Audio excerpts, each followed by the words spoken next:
I'm Indy Neidell. And I'm Burns. And this is the Baseball History Time Machine. Where you always get something out.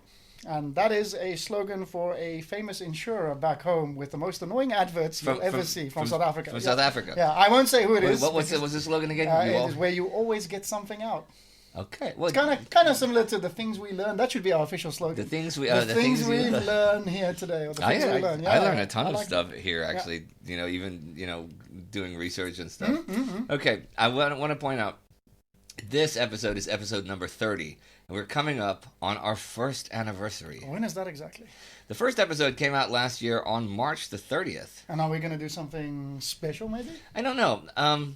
Perhaps we should discuss that when we're not actively recording. Yeah, that's a good plan. So today we're getting back to the Sluggers of the 1970s series. We are not. Nope, Okay. sorry. All right. See, last time, Roy Face, the Pirates star reliever back in the day, had just passed away, days short of his 98th birthday. So it was a sort of homage episode, right? Absolutely, yeah. Everybody out there probably knows that.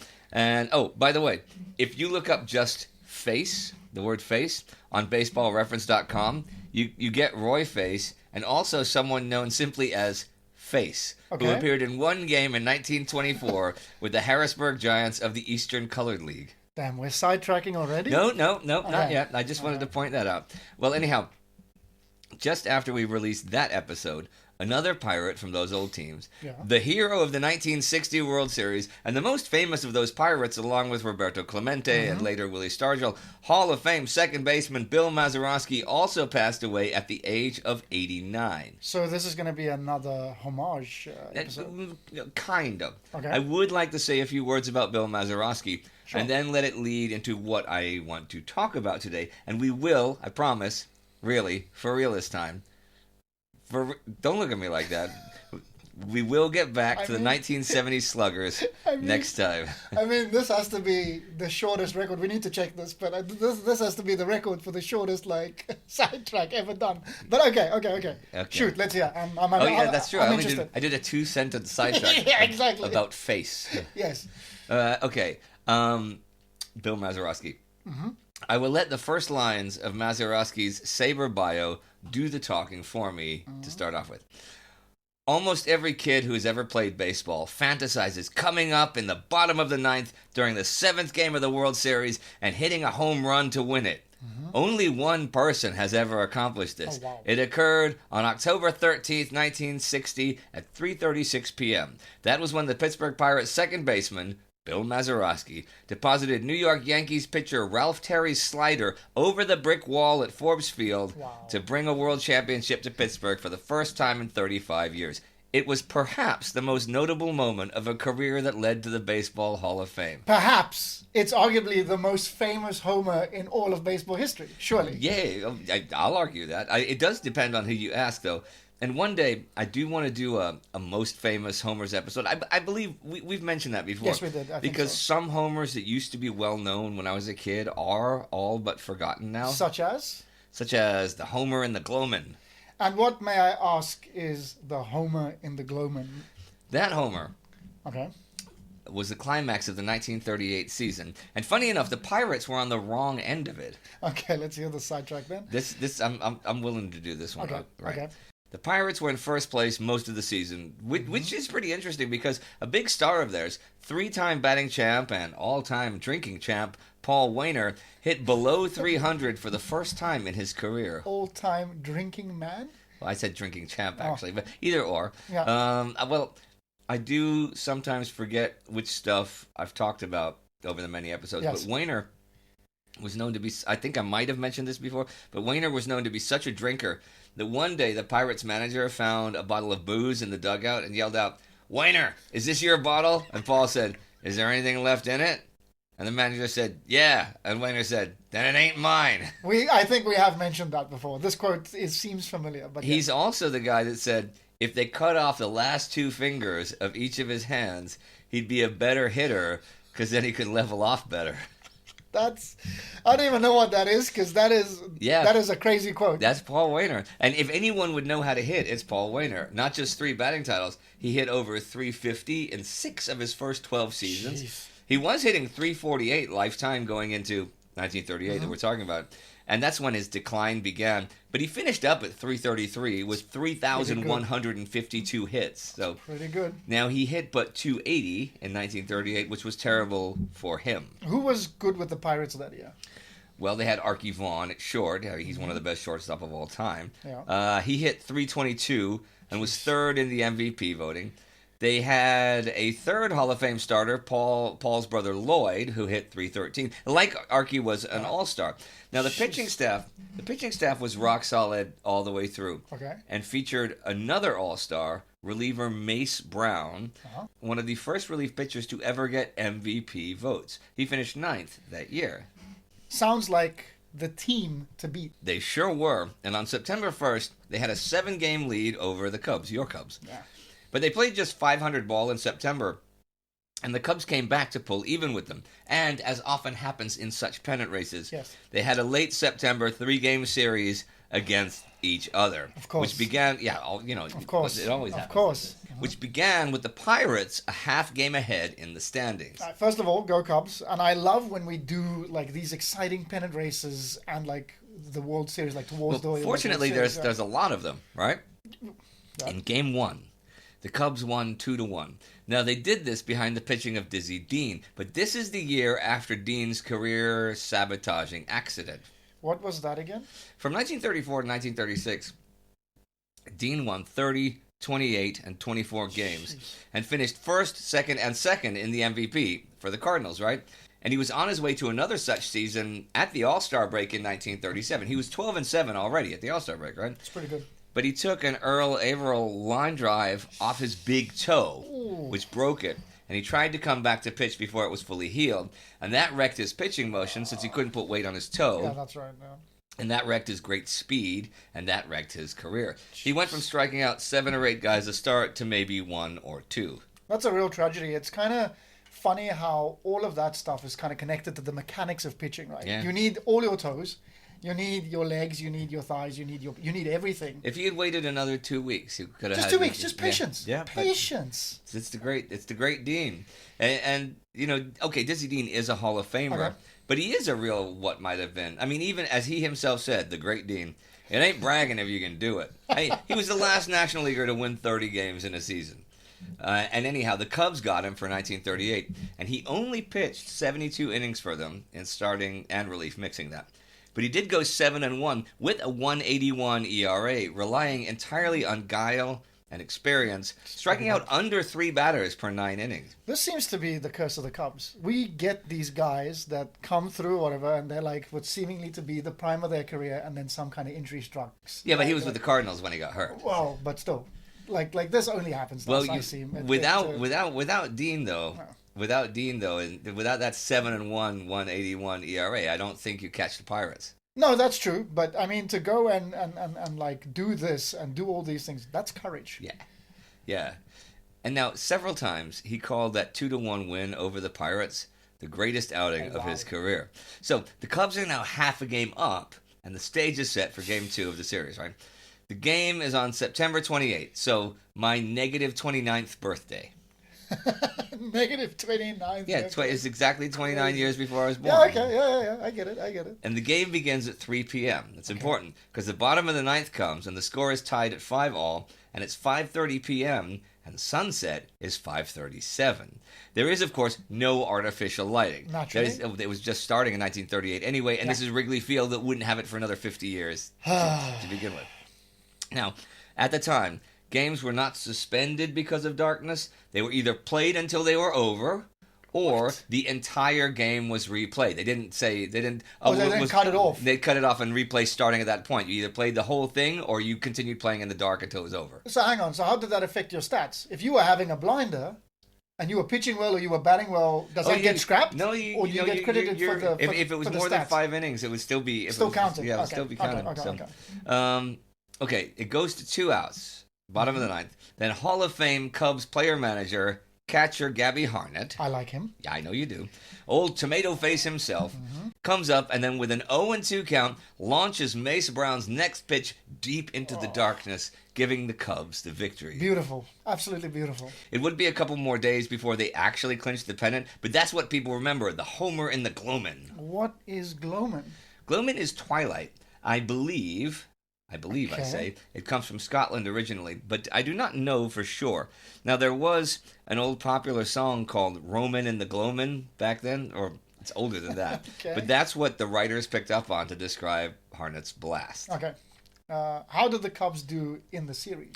Swept by the Yankees, although all 4 games were pretty close for at least most of each game. Yeah. This was the 4th Cubs series loss in 10 years. 1929, 32, 35, and that one. You don't need to remind me. I was realizing that as I was listing them off. I have my Cubs hat on if anybody was wondering, and I'm just down. So that is another super famous homer that's less well known today. I don't think anyone is likely to forget Mazeroski's anytime soon.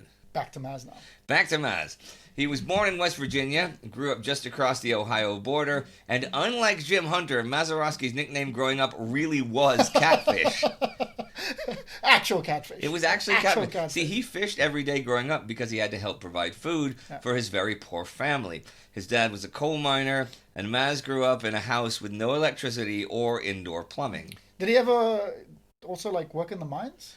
He did not. Okay. See, his dad was also a good baseball player who even had a tryout with the Indians, but his foot was crushed in a mining accident, and, well, that was that for baseball. But Dad kept Bill away from the mines, though Bill did play in the coal mine leagues as a team. Okay. Bill was also a basketball star as a team and was offered several college basketball scholarships. Thing is, he was so good at baseball that he was scouted by 5 major league teams. Apparently, 4 of them wanted him to start in Class D ball, including the Indians, who he was a fan of them.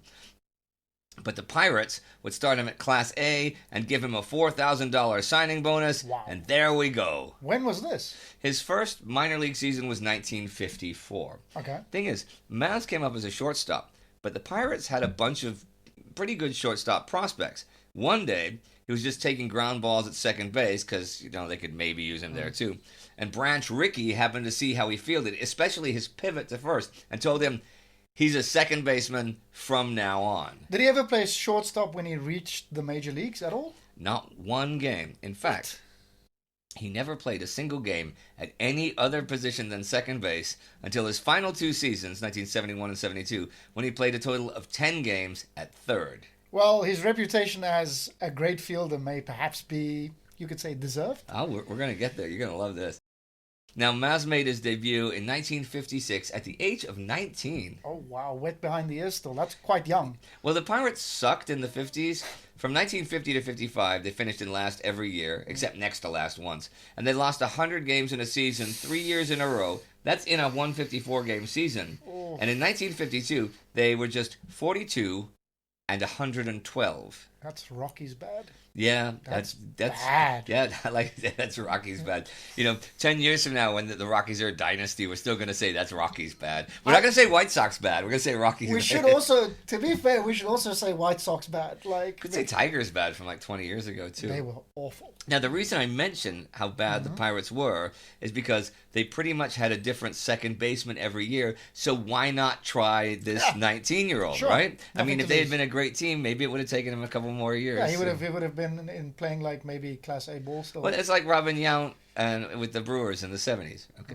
Well, anyhow, Maz ended that second baseman rotation because he was very good. Yeah. And Clemente was coming up, and with Dick Groat at short, they had a great middle infield with Mazeroski and Groat. In fact, in the championship year in 1960, Groat won the MVP after winning the batting title, leading the majors with a .325 average, and he was also second in the MVP in 1963. Mazeroski never won an MVP, did he? He did not. 8th was the highest he finished in 1958 at just 21 years old. Pretty impressive being that good at that age. Yeah, well, when he was 30, he had been an all-star in 7 seasons and had won 8 Gold Gloves. Okay, right. So he's in the Hall of Fame for just his fielding. This is true. I will point out that he never had a single season as a hitter, even with an OPS plus of 100. That's league average, basically. So he was always underwater? Yeah, but it is a little misleading, right? Okay. Maz didn't have bad batting averages, right? He'd hit in the 260s and 270s when league averages were in the 250s and 240s. So well above average. So his batting average. Okay. And that's what people looked at then. And he had about league average power, too. He'd hit, 10 or 15 or 19 homers most years. The thing that hurts his OPS plus, because, that's on base percentage and slugging percentage, is that he didn't walk much or strike out much. So his on base percentage is below average. So that hits, and that hits his OPS plus. Okay, so mainly he just put the ball into play. He always put the ball in play. But funny thing, pitchers were certainly scared of that or scared of him because he got a lot of intentional walks. In fact, in 1962, he was given a league-leading 16 intentional walks, but he only had 37 walks for the whole season. I mean, to be fair, that's a lot of respect from the pitching, like considering that he's not even a power hitter. They were that scared of him putting the ball in play and getting stuff going. But think it through why, right? Let's say there's a fast guy on third and it's a tie game. 100%. And up comes Maz, who almost always puts the ball in play. Yeah. Walking him is not a terrible idea to prevent the run from scoring on and out at first. But yeah, Maz was not just a great fielder. Bill James, the guru, called his defensive stats the most impressive of any player at any position ever. That's pretty high praise. In fact, I have his defensive stats page at Baseball Reference saved right here. Check it out. All of that black is leading the league. That's a lot of black. That's a lot of black across the page. Yeah. Wow. It's like I'm looking at Ted Williams' batting page. It's just black everywhere. It's just ink everywhere. Let's see. That's pretty good. Double plays. Led the league 8 times in a row. And 6 of those times led the majors. Putouts 5 times. Fielding runs above average 8 times. Range factor per game 11 times in 12 seasons. 10 of them in a row. 7 times in a row leading the major leagues. He is the all-time leader in double plays and fielding runs above average for second baseman, despite only playing in 12 full seasons. This is sick. Like, how good was this guy? I want to see this guy field. I do too, and it's a shame he retired just before I was old enough to be into baseball, right? He retired. 72 was his last year. And I started going to games in 73 and 74 with my mom, right? But in the mid-60s, my parents lived in Pittsburgh, so at least my mom got to see him. Yeah. There's a quote from sports writer Jim Murray that goes, "A half-century ago, a second-base combination made something like 9 double plays in a season, and a poet immortalized them with the poem, 'Tinker to Everest a Chance.' Maz makes 161, and they abbreviate his name in the box score. 161 double plays in a single season. That was the most he was part of in one year. That was 1966. Jeez. Yeah. That's but hang on, wait. You said that he only played 12 full seasons, but he was a star when he was 21. So he finished his playing career pretty early by my calculations. Yeah, physical issues began to build up. He did have physical problems. In 1968, when he was 31, was his last season of 500 or even 400 plus at bats. Mazeroski side note. Yeah. He also had the nickname Tree Stump. I don't even want to know. Am I going to ask Tree Stump? Why Tree Stump? Because base runners would try to take him out when he'd be covering second waiting for the throw, right? Oh, I forgot. And that turned out to be a terrible idea. Ron Stone got 3 broken ribs trying to take out Maz on the base paths. So he was a unit. He was a unit. Yeah, he was pretty. He wasn't huge, but he was solid. Low gravity. Yeah, okay. 180 pounds, right? Yeah. But late in his career, he had weight issues, and he even said that the reason he was retiring after 1972 was because he was tired of fighting his weight issues. And the Veterans Committee inducted him into the Hall of Fame in 2001. That was a bit controversial. Well, people said his hitting wasn't Cooperstown level, but I don't know. I mean, I think there are a few far worse selections in the Hall than Bill Mazeroski. One, Lloyd Wainer, who I've mentioned already today. I'd rather have Bill Mazeroski on my team than Lloyd Wainer, so that's just me. This was his short speech at his induction. Okay. I think defense belongs in the Hall of Fame. Defense deserves as much credit as pitching, and I'm proud to be going in as a defensive player. I want to thank the Veterans Committee for getting me here. I thought when the Pirates retired my number, that would be the greatest thing ever to happen to me. And he choked up. I don't think I'm going to make it. I want to thank everyone who made the trip up here to listen to all this crap. Thank you to everybody. Great speech. And of course, he will always have Game 7 of the 1960 World Series. He will always have that homer. Can you do the game? Yeah, sure. Okay. The series is tied at 3 games apiece, right? Yeah. But the 3 Yankee wins were by a total score of 38-3. In fact, the Yankees set World Series records for most runs scored in a series and most hits in a series. And still lost. And still lost, yep. The Pirates took the lead in Game 7, 2-0 on a Rocky Nelson homer in the bottom of the second. Okay. 1 inning later, Bill Verdon drives in Don Hoke and Mazeroski with a single, 4-0 Pirates, right? Okay. Yeah. In the top of the 5th, the Yankees make it 4-1 from a Moose Skowron homer. And then it gets exciting. Top of the 6th, Mickey Mantle singles in Bobby Richardson to make it 4-2. And then with runners at the corners, Yogi Berra homers off of Roy Face to put the Yanks up 5-4. But wait. This was after Face had 3 saves in the series at that point. Yeah, right? he saved saved all 3 of the other Pirates victories. Okay. Right, okay.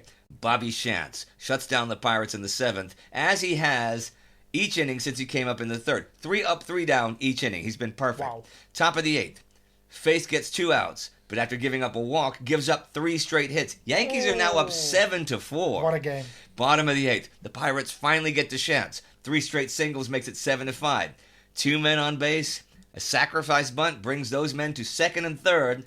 Fly out to right, 2 outs. This is stressful. This is so stressful. Clemente singles in Verdon from 3rd. It's 7-6. Then with a 2-2 count and 2 outs, Hal Smith hits a 3-run homer. The Pirates are now up 9-7. Hoke flies out to end the inning. Mazeroski recalls, after Smith got us ahead, I just raced onto the field. I just couldn't wait to get those last 3 outs. Of course, we didn't get those 3 outs. We didn't get them before they scored 2 runs. Don't spoil the drama. Okay, Jeez. I'm bringing the drama back. Top of the 9th, Bobby Richardson singles. Dale Long singles. Roger Maris flies out. Mickey Mantle singles to drive in Richardson. Gil McDougald in as a pinch runner for Long at 3rd base. Berra grounds out to 1st for the 2nd out, but McDougald scores on the play. Right? Skowron grounds out to end the inning, but it's 9-9, middle of the 9th. This is insane. Bottom of the 9th inning. Bill Mazeroski leads off the inning against Ralph Terry. He takes a ball, then lofts a fly deep towards left field. Well, radio announcer Chuck Thompson says, "Here's a swing, and a high fly ball going deep to left. It may do it. Back to the wall goes Berra. It is over the fence. Home run. The Pirates win. 3:36 p.m. October 13th, 1960. Oh, what a legend. Cheers to Bill Mazeroski. Cheers to Bill Mazeroski. Cheers on that. What a game. Yeah, what a game. Wow. I wish I could have watched that. Like that. You can watch it on YouTube. I should. Like, Okay. but imagine being there. Imagine being there and just like... And watching the last 3 innings, the 8th inning and the 9th inning. Yeah, you didn't even have to watch just those 3 innings. Yeah. I'd kill to do that. That'd be awesome. Yeah. And think of all the stars. Everybody's there. Yogi Berra's there. Mickey Mantle's there. Clemente's there. I mean that Yankees team is stacked still. Yeah, like, it's Roger, absolutely stacked. That Mantle's already won 2 MVPs. This is the year before Maris, sets the homer record. Yeah. But Roger Maris won the 1960 MVP. He won 2 in a row. He won 60 on 61. He hit 39 homers and I think 112 RBIs and hit 293. Mantle and Maris, the M&M boys. That's what those 2 teams. That's what they call boys. I like that. That's a cool nickname for a pair. Yeah, the M&M boys. And actually, in 1961, it's a random piece of trivia I remembered. Okay. The 1961 Yankees were the first team to have 6 players that hit 20 or more home runs on them. Other teams have done it since then. Now everybody hits 20 home runs. Yeah, but still back then that's a massive And feat. one of them was their pinch hitter, a part-time guy, Johnny Blanchard. I remember that. He was like the most unsurprised. Well, anyhow, that's a sidetrack. Yes, I'm not going to sidetrack into the 61 Yankees because we're going to talk about them one day. But Maz's Saber bio notes this. 50 years later, a 12-foot-tall statue depicting Mazeroski rounding second, batting helmet raised high in his right hand, was unveiled on September 5th, 2010, on Mazeroski's 74th birthday. Mazeroski's comment, "How could anyone ever dream of something like this?" How indeed. What a career. Like, keep that guy in the Hall of Fame. I tear up, Yeah, for sure. he sounds like just also like a really, really like humble, salt of the earth guy. Like, just I mean, maybe the best fielder of all time, best fielding second baseman of all time, probably. It was really hard to argue with all that black ink. No, you can't. So, Like he could be the Ted Williams of fielding. Of second baseman fielding. Or second baseman fielding. Yeah, there we go. Yeah. Ted Williams is second baseman fielding. Now you said at the start you wanted to talk about something more than just Maz today, correct? I do.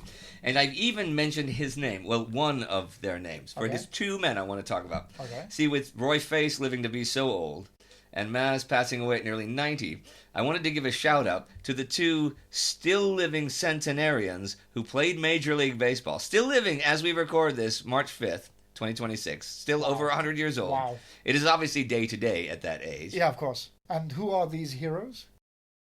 They are Bill Greason and Bobby Shantz. And Shantz was just shutting down the Pirates for a few innings in the Game 7 in 1960. Yeah, he was the guy that was 3 up, 3 down until. Yeah, that's it. That's it. Yeah. But then they got to him in the 8th. That same Bobby Shantz. Okay, tell me about these guys. Well, one of them I had to look up because I know a lot about the great Bobby Shantz, but I knew nothing about Bill Greason. All right. Bill Booster Greason, the oldest, who is 101 years old now, was a pitcher, and he went 3-2 as a 23-year-old for the Birmingham Black Barons in 1948. That team, not in the Negro Leagues, right? Yeah. That team not only featured shortstop Artie Wilson, who hit an amazing .433 that year, but also, of the 18 players that appeared for the Barons that year, the only one younger than 23-year-old Booster Greason was a 17-year-old named Willie Mays. Wow, so young, so talented. 17 years old. Well, Greason actually has a claim to fame. Okay. He only pitched 4 innings in 3 appearances with the Cardinals in 1954.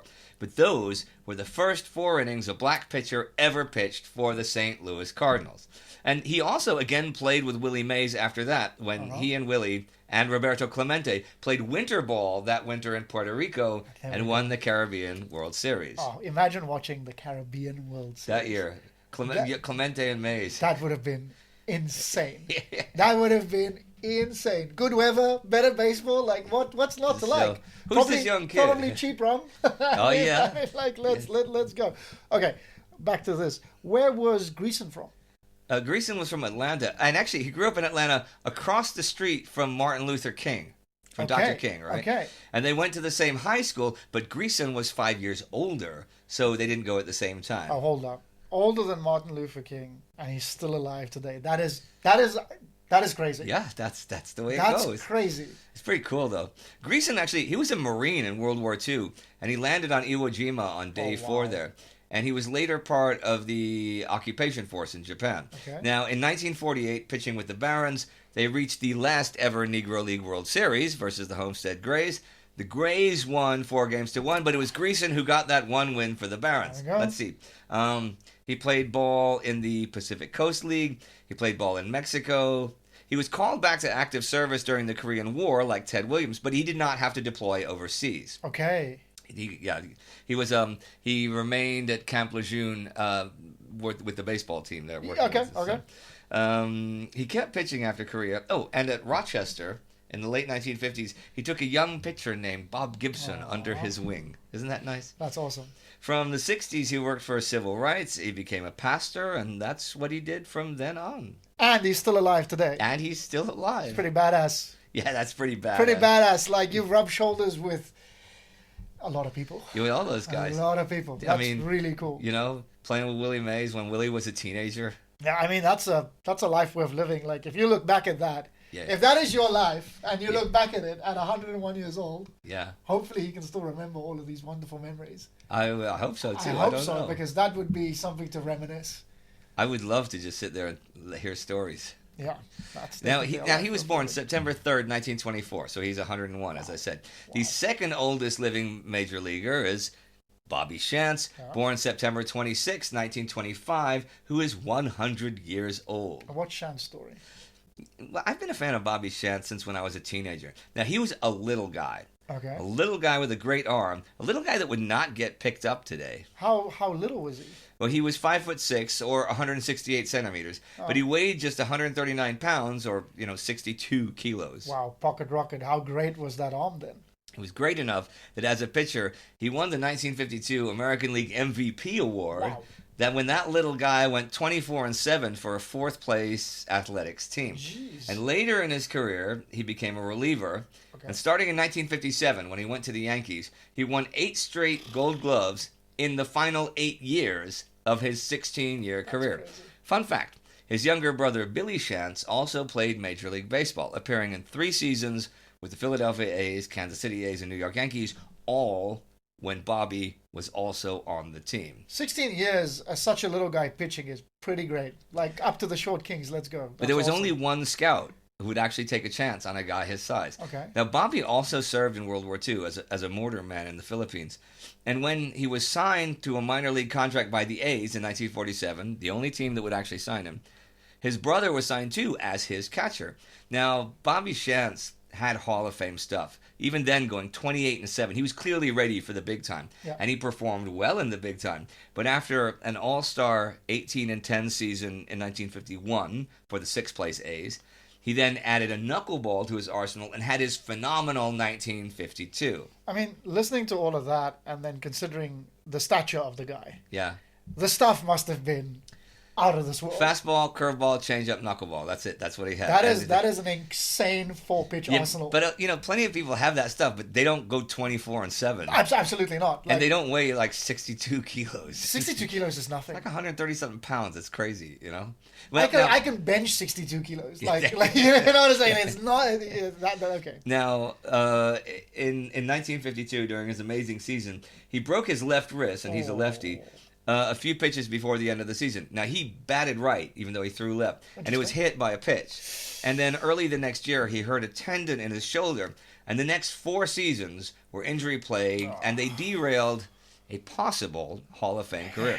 When he was finally healthy in 1957, he led the major leagues in ERA with .245, and he got the Gold Glove, his first Gold Glove that year. You know what we should do one day? We should do a Hall of, if not for injury. Yeah, or a Hall of pretty good that never quite made it to the Hall of How About This Guy? How about this guy? And should he retroactively, if you look at it, would he have made the Hall of Fame? We should do an episode on that because I think that'd be because this is so sad. And throughout like almost a year of this podcast, like, there's been many such cases. Yeah, sure. Where somebody is absolutely phenomenal, and it just like comes to the end of the career. I mean, Big Toe earlier. Oh yeah. Now this. Dizzy Sandy Koufax is on. It breaks your heart, really. Well, if he won a Gold Glove and 7 more after that, why had he never won one before? Because that was the first year they awarded them. Okay. And maybe he would have won 4 or 5 more. He won in the last 8 years of his career, when he was mostly a relief pitcher. That's crazy. He won 8 straight Gold Gloves. That is insane. Only Bob Gibson, Jim Cott, and Greg Maddux have won more as a pitcher than Shantz anyhow. That's fast company. That it is. And can you believe that he is still with us? 100 years old? All right, we have to cheers to Bobby Shantz. Bobby Shantz, absolutely. Yeah. So, fun fact. There are currently 81 former major leaguers 90 years old or older. I looked it up. Oh, wow. Only 2 are Hall of Famers, Luis Aparicio and Sandy Koufax. You're going to go down the list? No, one day I'm going to go down the list. Why not? But today it was just Maz and the 2 Cenennarians. That's a pretty good band name. Maz and the Centenarians. I like that. Baseball themed, I don't know, maybe rock band? It could be a baseball themed rock, or like a jazz band maybe. Maz and the Centenarians? That could be, definitely a Dixieland jazz band. 100% Dixieland. I was just thinking Dixieland. So that's it for today? That is it for today. Right. Thanks for listening, ladies and gentlemen, and we hope you enjoy these episodes as much as we do, and I hope it's clear that we do. To get ever more of them and to get them ad-free, please join us at patreon.com, where you can look up Indy Neidell's Baseball History Time Machine. Everything there helps, obviously. And, of course, say hi to us on Instagram or Spotify or Facebook. We would love to hear from you. Shall I take us home? Go for it. That's it today from me, Burns. Go for it again. I wasn't ready. That's it from... That's it for today from me, Burns. And me, Indy Neidell. And the Baseball History Time Machine. Boo-hoo! Boo-boo! I do your boo-hoos. Yeah. Awesome. It's the other guy, the other guy that said I was doing the boo-hoos. Yeah, that's it.